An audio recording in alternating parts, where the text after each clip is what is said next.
Magandang araw. Ako po si Mark Lester Lirag.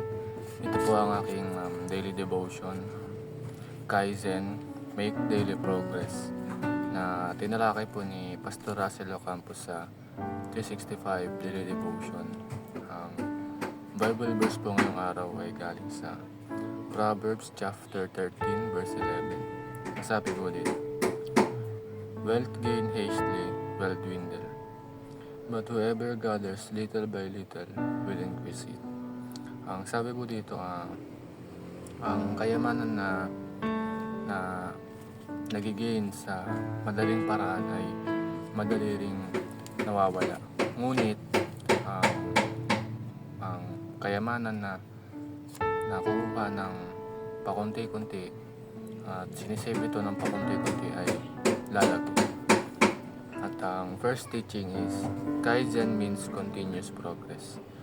Kung tayo ay nag-iisip na wala tayong improvement sa ginagawa natin, huwag tayo tumigil o sumuko dahil kahit konti-konti, maliit na improvement ang nagagawa natin araw-araw at meron tayong consistent sa ginagawa natin, ay tayo ay magtatagumpay at maaabot natin ang goals sa buhay. Ang second teaching is, small steps make a giant leap. Ang maliliit na hakbang ay nakakagawa ng malaking hakbang. Upang maabot natin ang goals natin ay dapat kilusin natin ito kahit pakonti-kunti lamang. At ang pakonti-kunti na ito ay pag pinagsama-sama, maabot natin ang mga goals natin.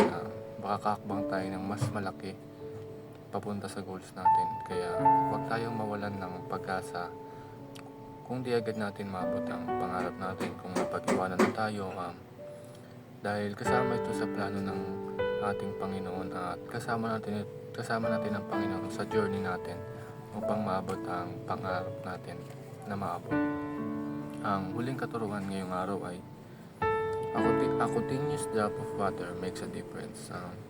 Ang bawat patak ang water na tinutukoy dito is yung oras. At ang bawat patak na ginugol natin sa isang bagay na makagawa ng difference sa buhay natin. Kung tayo ay nagsusumikap at maabot natin ang mga goals natin sa buhay, dapat pinaglalaanan natin ito ng oras at panahon. Dahil pag hindi natin ito binigyan ng pansin o oras, ay walang magbabago at hindi natin ito maabot. Ang realizations ko po sa devotion ngayong araw ay, kahit pakunti-kunti ang improvements natin sa career natin, sa relationship, sa paglago natin sa patungo sa Diyos, gawin pa rin natin ito. Kasi kapag lagi natin itong ginagawa ay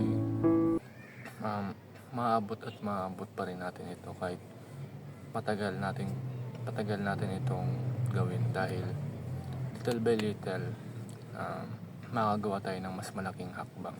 Yun lamang po.